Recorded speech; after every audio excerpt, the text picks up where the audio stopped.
The hour's late, should go to bed. Near midnight, I believe. But memories keep me wide awake this snowy Christmas Eve.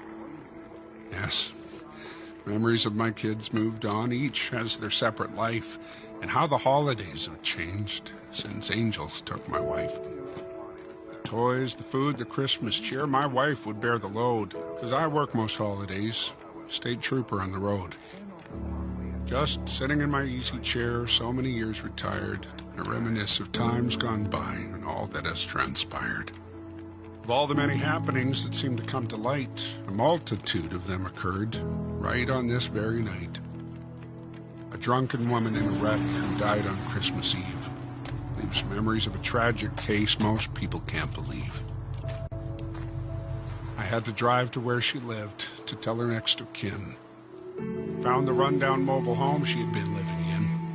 The person answering the door I still recall today, a little girl about 4 years old. She said, "I'm Sue McKay."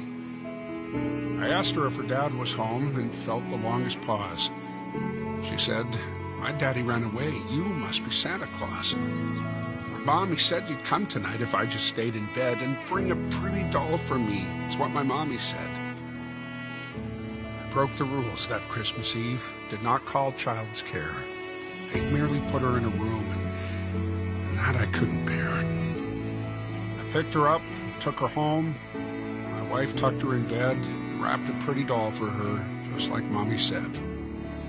Adopted by a loving home, and soon they moved away. I won't forget that Christmas Eve and little Sue McKay. Another bitter Christmas Eve, a blizzard to behold that had left a family in a ditch, just trapped there in the cold. By grace of God, I spotted them, all cold and gaunt with fright, drove them to a motel room to safely spend the night. One Christmas Eve, a homeless man, shivering and wet, was trying hard to get a ride I'm sure he'd never get. I picked him up and drove him to a diner on the hill to warm his bones, left him with a $5 bill. Strange how when you're all alone, what memories you recall. Think of everything you've done, and was it worth it all?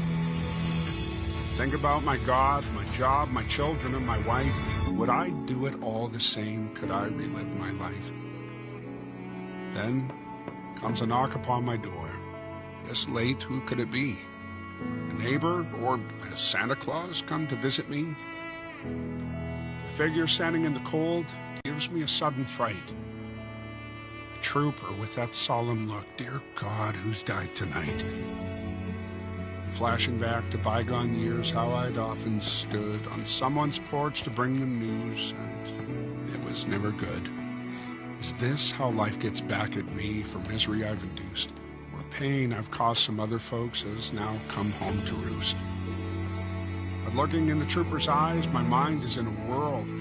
I see a pleasant countenance. The trooper is a girl. She smiled and reached to shake my hand, and silence wasn't broke till a tear rolled down her cheek, and then she softly spoke. "I'm sure you don't remember me, but thought I'd stop and say, God bless you on this Christmas Eve. I'm Trooper Sue McKay."